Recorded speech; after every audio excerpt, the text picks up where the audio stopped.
The Sun and the Star by Rick Riordan. Chapter 1.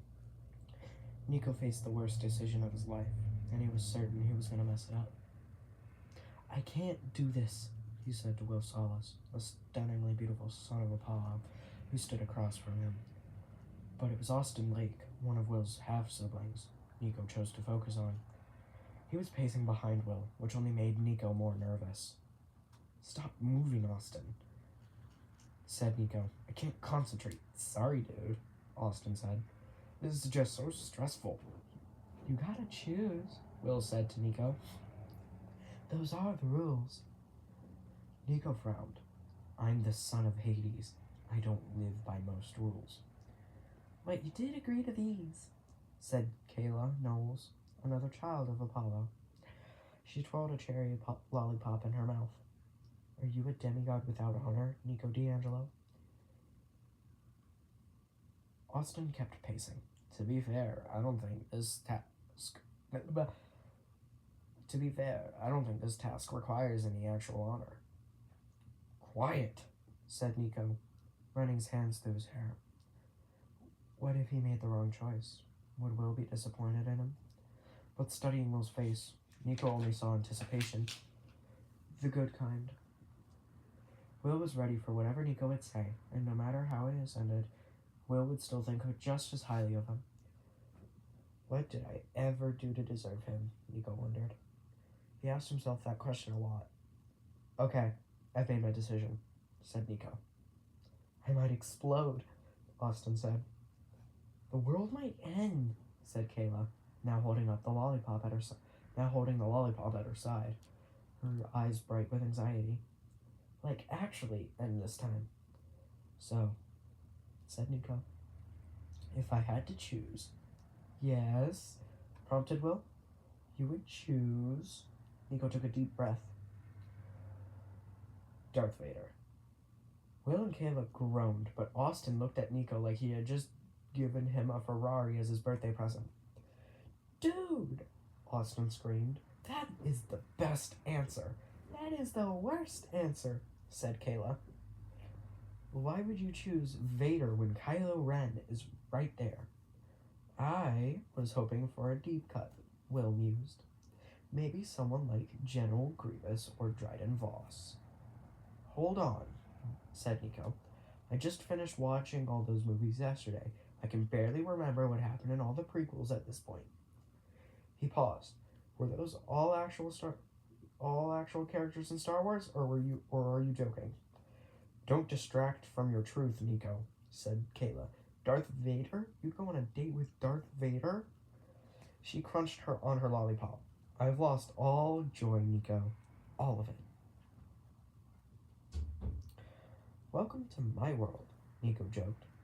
He caught Will grimacing, a brief flicker of one, but he still caught it. "This is a safe space," said Austin. "No judgment allowed for our answers, remember?" "I take it back," said Kayla. "It's an all-judgment space." "You are very quiet, Will," said Nico, "especially as the #1 Star Wars fan in this group. I'm considering all the reasons why you'd give that answer," he said. "You might be onto something." "He's powerful," said Nico. "And decisive," added Will. "You always know where exactly to go for you. No arguing about that." "Does he take off his helmet to eat?" said Kayla. Nico laid his hand over his heart. "Imagine Darth Vader removing his helmet over dinner and then staring longingly into your eyes over the table. Now that is romance." Will laughed hard. He flashed that brilliant smile of his. Oh, why did it feel like such a victory to make Will laugh? For a long time, Nico had assumed he himself did not have a heart. He was the son of Hades, after all. Love didn't find people like him. But then came Will. Will, who could melt Nico's iciness with a smile. Anyone could have guessed which god was Will's father. He radiated energy and light, sometimes literally, and as they had learned in the troglodytes' caverns earlier that year. Will was Apollo's son, through and through. Maybe that whole saying about opposites attracting was true, because Nico didn't know a single person who was more his opposite. Despite that, they were coming up on a year together. A year together. Nico had an actual boyfriend. He still wasn't sure that he believed it was real. The four demigods continued their walk through Camp Half-Blood. There was no fire burning in the amphitheater. I just butchered that. Amphitheater. There we go, amphitheater. Maybe, since it was starting to cool down on Long Island, Nico and Will would light one tonight. No campers were rushing off to the armory or the forge. No one was visiting the cave of the Oracle. The cabins were empty, aside from Hades and Apollo's, and that was the clearest sign summer was over. Nico didn't want to admit it out loud, but he was going to miss, well, pretty much all the campers. Even though it was at times exhausting to be one of their counselors, he especially didn't want to say goodbye to Kayla and Austin. As they passed through the strawberries fields, Nico sensed Kayla's and Austin's tension growing. They had to make a difficult decision about their travel arrangements earlier that day, and as the four of them climbed Camp Half-Blood Hill, Kayla and Austin slowed. "I'm thinking that maybe we should have chosen differently," said Kayla. "You sure we'll be fine?" asked Austin. "Yeah," he said. "I mean, no one has ever died or anything."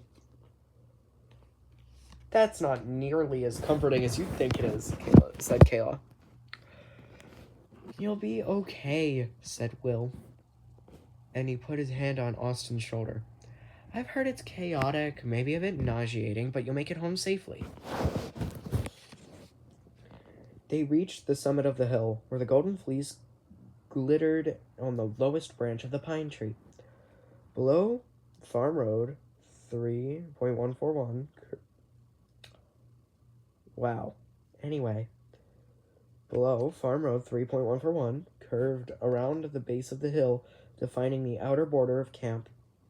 On the gravel shoulder next to the pile of boxes and duffel bags stood Chiron, the Camp Half-Blood Activities Director, his equine lower half gleaming in white in the afternoon light.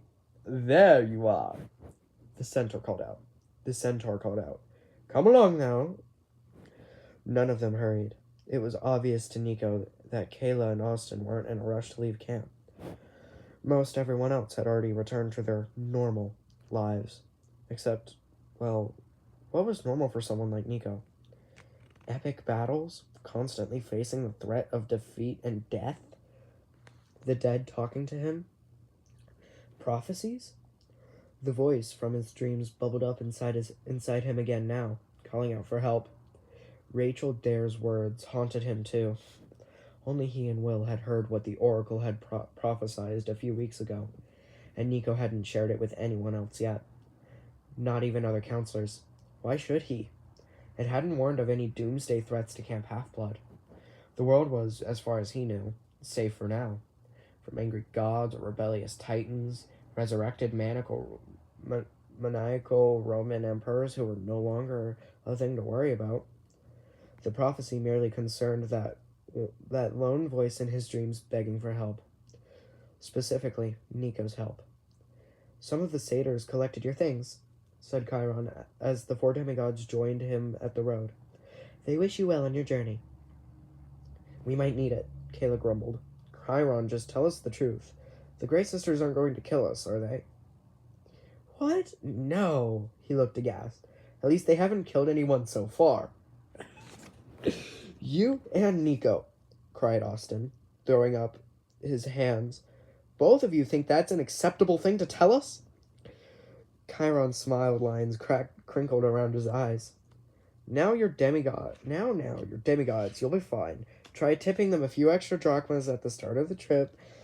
Though, I've heard that it helps make the experience less intense." He fished in his pocket of his archery vest and pulled out a golden coin and threw it into the road.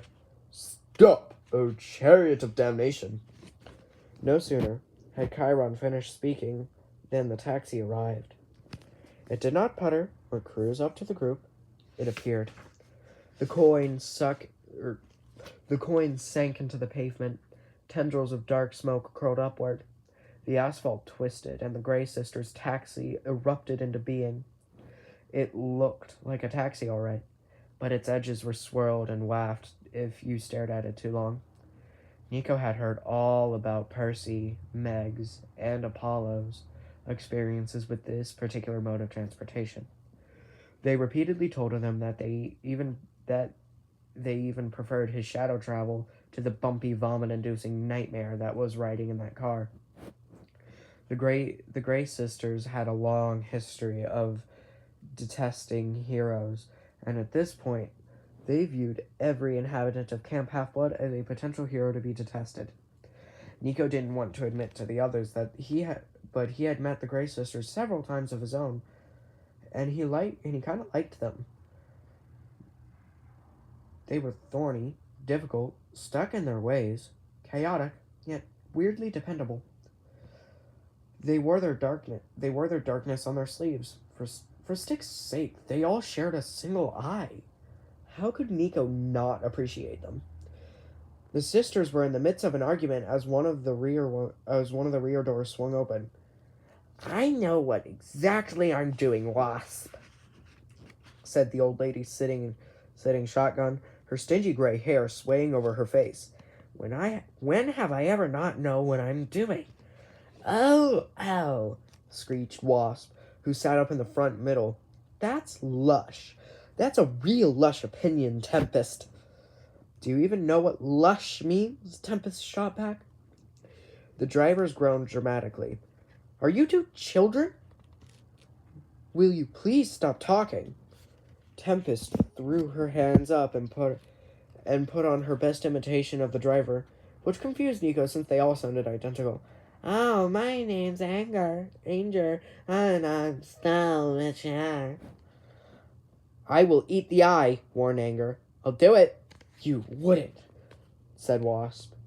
"With salt and pepper and a little paprika," Anger threatened. "I'll do it."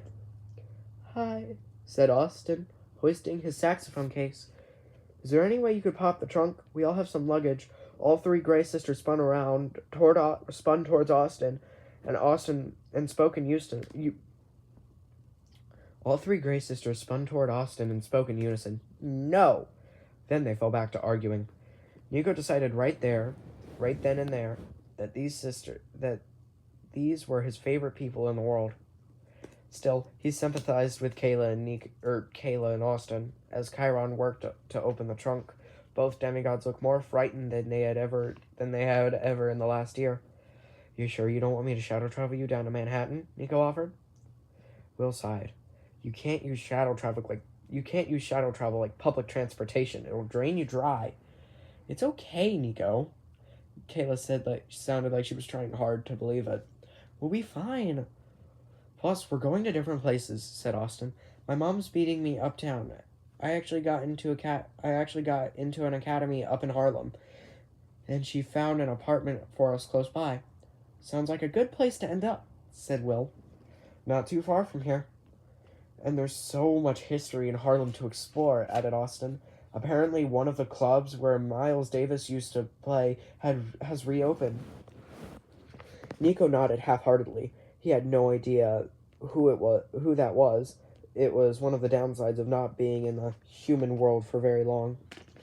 "What about you, Kayla?" asked Chiron, loading her archery gear into the trunk. "Back to Toronto.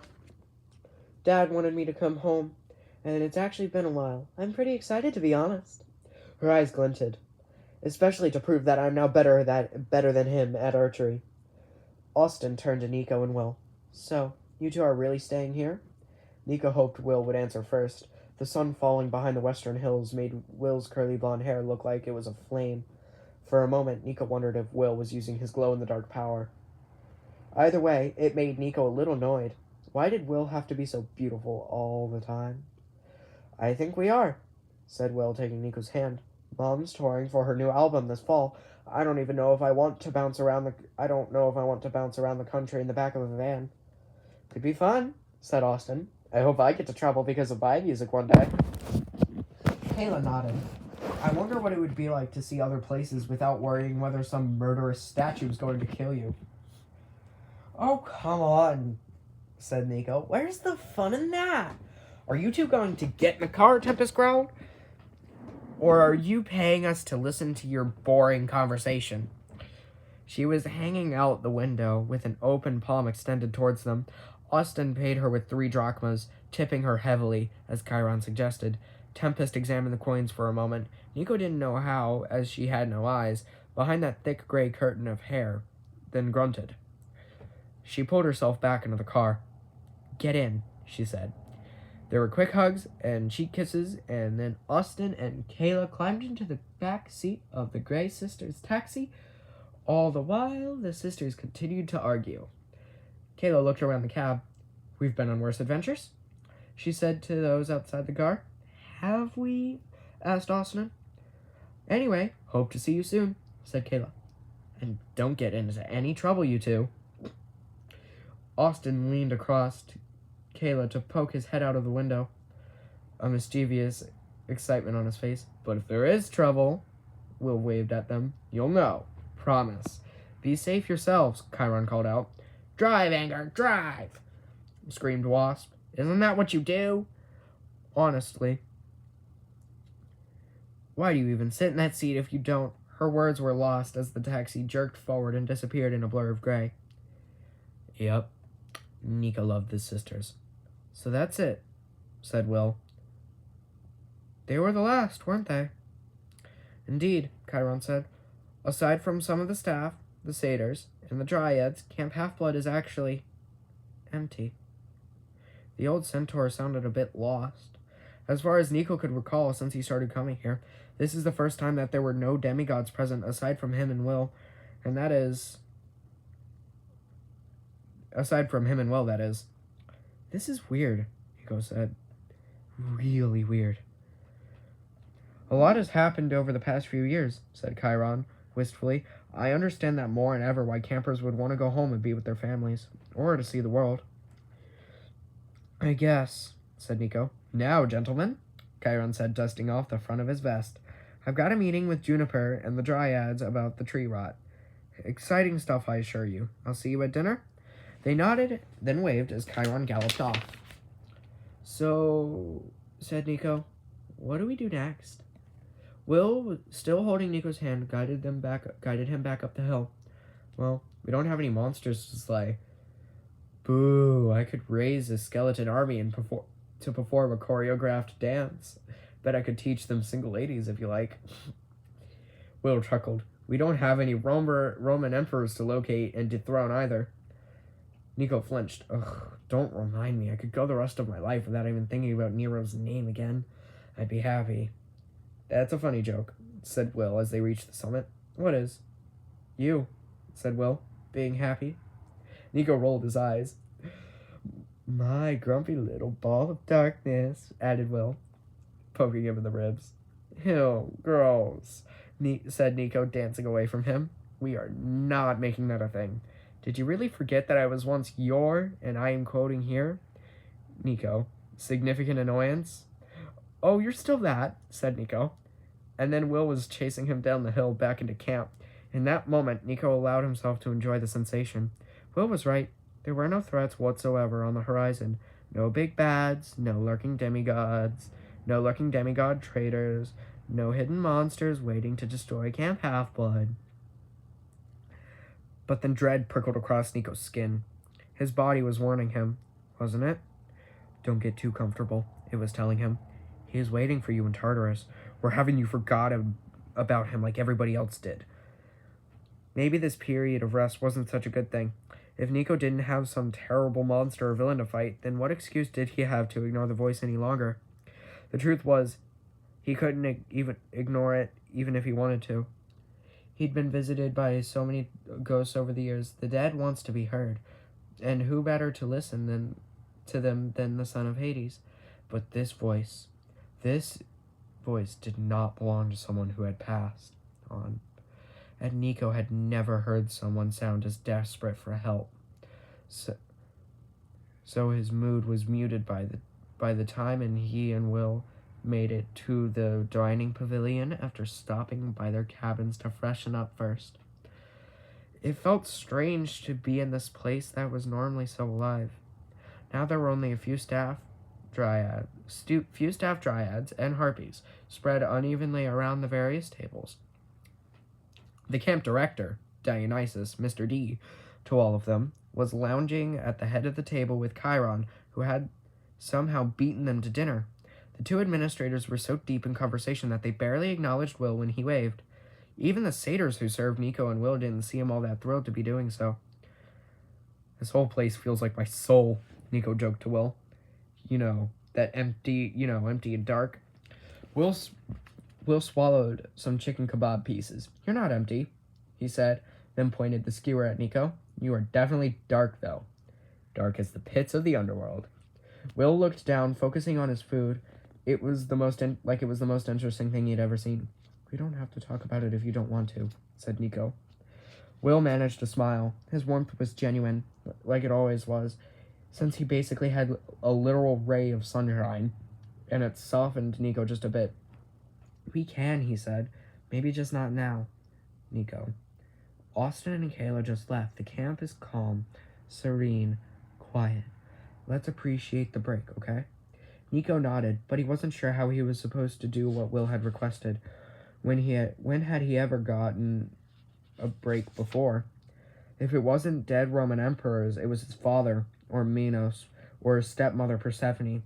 It had been years since that particular incident had happened, but he was still annoyed about being turned into a dandelion. A dandelion! It was an affront to his aesthetic. And there were other things he didn't want to remember. Darker things. Ghosts who would probably visit him eventually. Nico stuffed it all down, making a grumpy little ball of darkness inside his chest. Then he forced a smile as he listened to Will talk about all the things they could do that fall while they stayed at camp. It would be fine. Everything would be fine.